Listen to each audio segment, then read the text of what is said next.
Welcome to the Living the Dream podcast with Curveball. If you believe, you can achieve.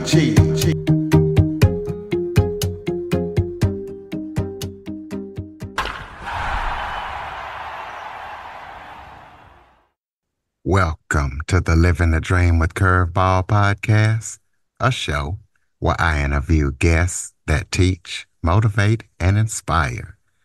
Today, I am joined by English author Martina. She wrote a book about her life detailing her relationship with a covert narcissist, so we're going to be talking to her about her book and how she says her lack of boundaries allowed her to be in this relationship for so long. So Martina, thank you so much for joining me today. Thank you. I'm delighted to be here. Thank you. Why don't you start off by telling everybody a little bit about yourself? Oh gosh. Well, I am single. I am living in Italy, just south of Rome on the coast in a house that I have refurbished all by myself, sorry. And I write. I absolutely love writing. I have guests come and stay through Airbnb in my spare room, which is fantastic because it opens up a whole new world for me. You know, I meet lots of people socially that way. I love my garden. I love my indoor plants. And what else can I tell you? I speak languages. I speak English and French, Italian, and Spanish. Um, yeah, I think that's about it. I love cooking. I absolutely adore cooking and I love cooking for my guests. But I'm not very good at baking. I'm good at cooking, but I'm not great at baking. And generally speaking, yes, and sometimes to supplement things, I teach English online to Italian students. I have regular Italian students. I can't think of anything else really. I love traveling around and going to places on my own. And that's about all really. Well, kind of let the listeners know what made you to decide to become an author. I think I've always loved writing, right from when I was very, very young. It's a strange thing. I think I've always adored words, language, that kind of thing. Because we used to go to Italy quite a lot when I was younger, I've always been open to languages and hearing them. And words were another thing, just putting sentences together, doing creative writing at school was a huge thing for me. So writing has always been a big thing for me. What I wasn't expecting was to end up self-publishing a book about my relationship with a covert narcissist. I think that's when things change. And then I can honestly say that wasn't the book that I was expecting to write. I kind of expected to write a huge, big love story about how wonderful things were and the relationship that I had, but it sort of turned out to be quite a much darker thing that I wrote about. Well, kind of Thank tell you. us about that relationship, to tell us how it began and how it ended and anything else you want to tell us about it.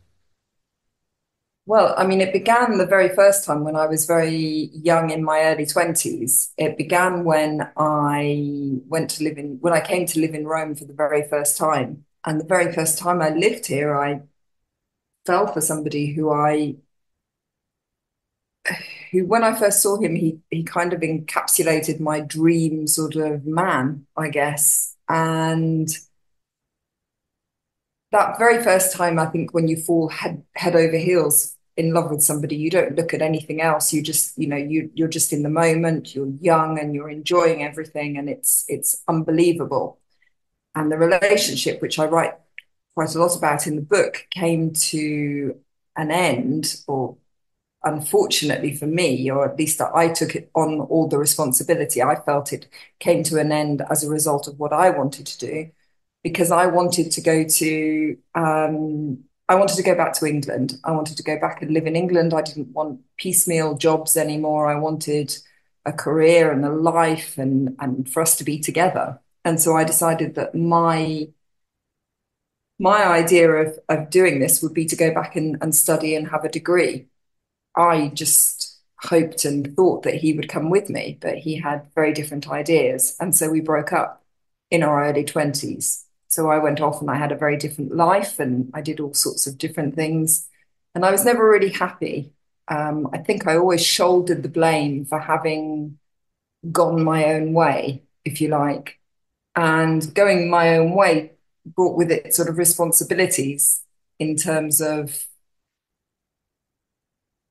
I always thought that it was my fault that that first relationship had finished. So when he contacted me the second time, which we're talking about nearly 20 years later, I felt that this was my huge opportunity to be able to do something with to fix all the problems that had occurred beforehand. Do you see what I mean? You know, to be able to go back and have the happy ending that we didn't have the first time around.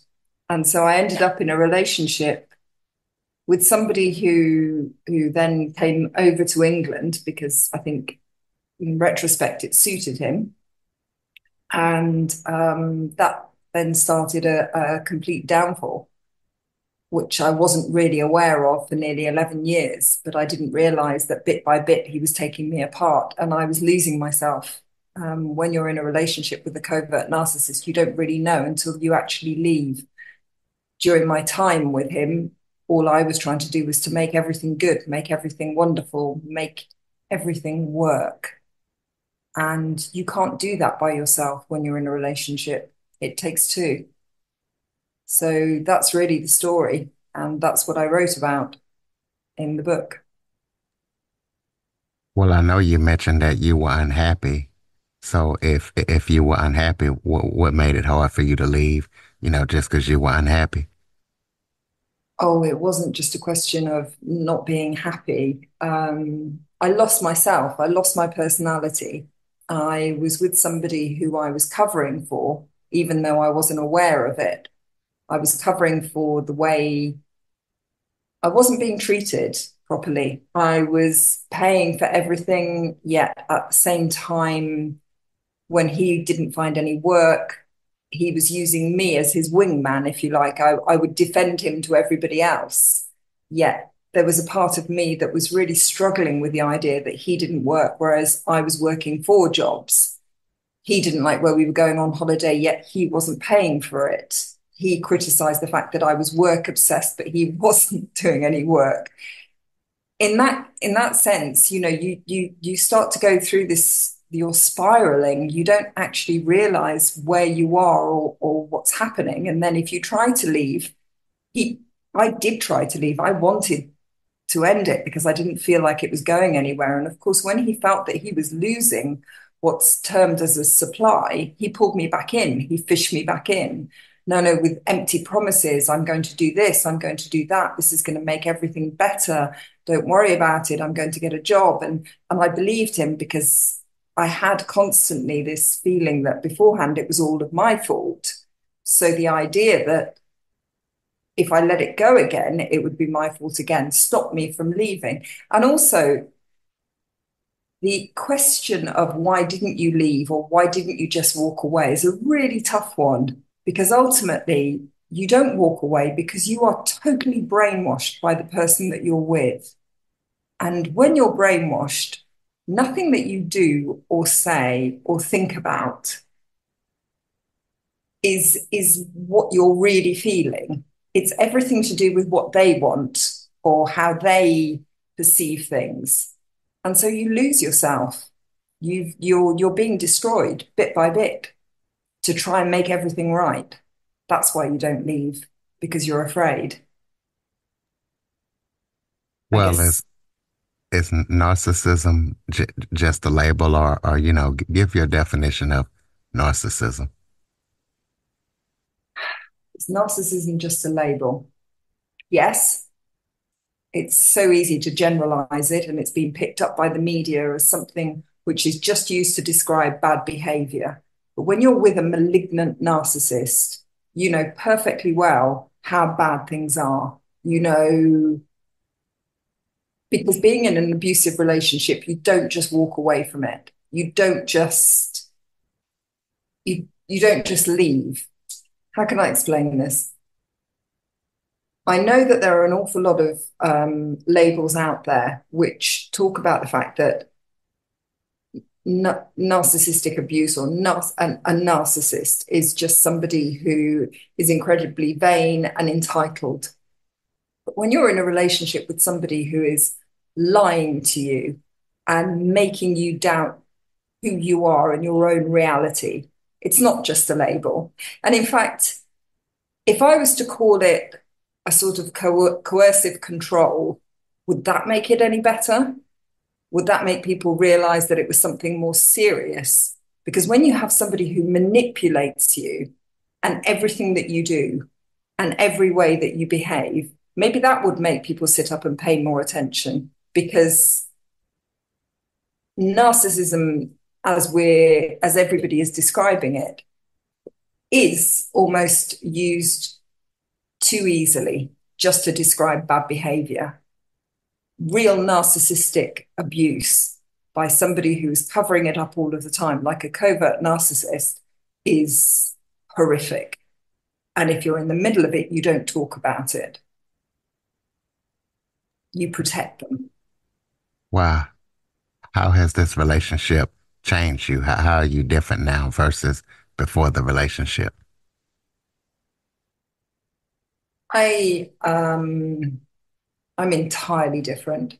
I having left him, I have a video of my house when I was doing it up, and I have this on my Substack page. And I posted the video because it's so clear the difference in me between 3 years ago and now. He took that video of me walking around this house when I was talking about my plans to do it up, and I looked like a completely different person. 3 years down the line, I look lighter. I feel like a huge weight's been lifted off me. I'm more confident. I've got my self-esteem back. Of course, the first thing that you have to do when you leave an abusive relationship is you have to acknowledge what's happened. That took a lot of time for me to be able to acknowledge and say, it was all a lie. It was, none of this was true. I was with somebody who I now have to look at everything in a completely different view because everything I believed in was so wrong. Once you get that out of the way, and that takes a long, long time, you then start to allow yourself to be angry, allow yourself the times when you're happy, allow yourself to really feel the peace.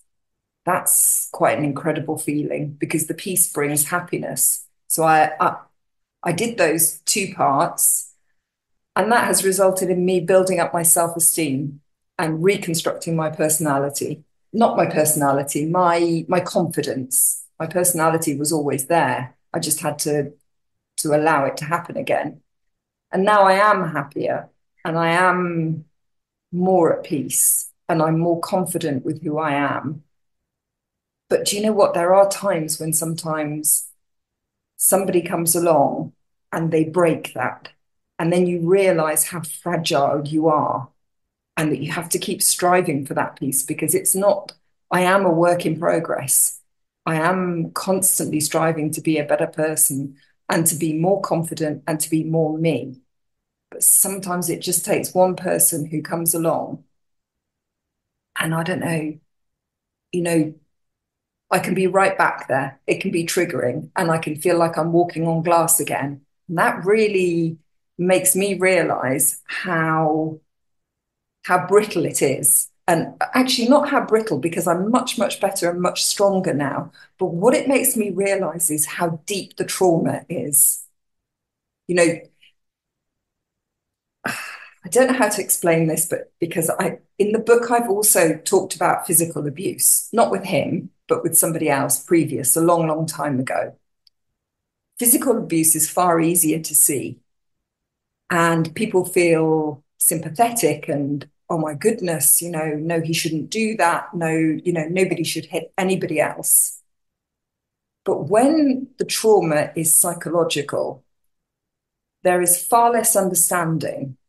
And what ends up happening is that the person who's going through this pretends that everything's okay, but they're not okay because it runs really, really deep. and manifests in different ways. So yes, I am a much, much better person now, and I am trying my best to build up my self-esteem, my self-confidence, my strength, and keep the light shining that I've reignited, if you like. But don't let's muck around. It's hard because they do a lot of damage. It's not to be underestimated. Well, do you still believe in love after all that you've been through? Yeah, I do.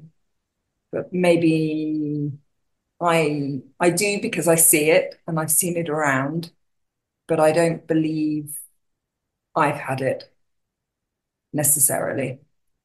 Certainly not long term, unless it was from my wonderful dad. But no, I haven't experienced it in terms of a long term relationship. But I do believe, and I really hope it will happen to me in the future. I really do. Well, tell us about any upcoming projects that you're working on that listeners need to be aware of. Well, I'm having I'm constantly on my blog, which is on Substack, and writing about that. And I plan eventually, because I'm going to be leaving Italy. I don't think I can stay here forever. And I think my time is almost coming to an end here. And I really hope to write part two of the book, because I'd really like there to be, an acknowledgement of the person that you can become after such a traumatic relationship. And yeah, I really do believe that. I think that's what I would like to do. I would like to carry on writing, because it seems that my writing is liked, which is really, really lovely. But it's something that I would like to do as a second part to the book, if you like, the closure on everything. Well, tell the listeners the name of the book, where they can get it, and throw out your contact info so they can check out your blog. Oh, wow. Yes, that would be amazing. The book is called Hello Flower. It's by Martina Gruppo. It's on Amazon and available on Kindle as well. And my Substack is just simply enter my name, so that you'll be able to find me. And I've got all sorts of writing about, various different subjects, whether it's just the writing process itself, or how I am now. There's also a previous blog about when I went through breast cancer, which was 10 years ago. But, it's just keeping in touch and letting people know as well, you're not on your own. Anybody going through anything like this, you are not on your own. There are so many of us out there. Okay, we'll close us out with some final thoughts. If there was something I forgot to touch on that you would like to talk about, or just any final thoughts you have for the listeners. The only thing that I would really like to say to anybody is trust your instincts. When you meet somebody, if there is something that feels off, trust your instincts. I'm still learning how to do that, but your body tells you far, far sooner, your physical being tells you before your head does. And lay down boundaries, because the right people will stick around. Having boundaries in place isn't a selfish thing. Having boundaries in place is a good thing to do, because it lets people know what you will and won't put up with. It's not a selfish thing. It's a self-protective aura that you should have in place at all times.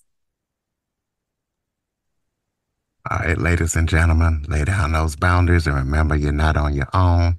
Check out Martina Gruppo's book. Follow, rate, review, share this episode to as many people as possible. If you have any guest or suggestion topics, Curtis Jackson 1978 at att.net is the place to send them. Jump on your favorite podcast app. Follow us. Leave us a review.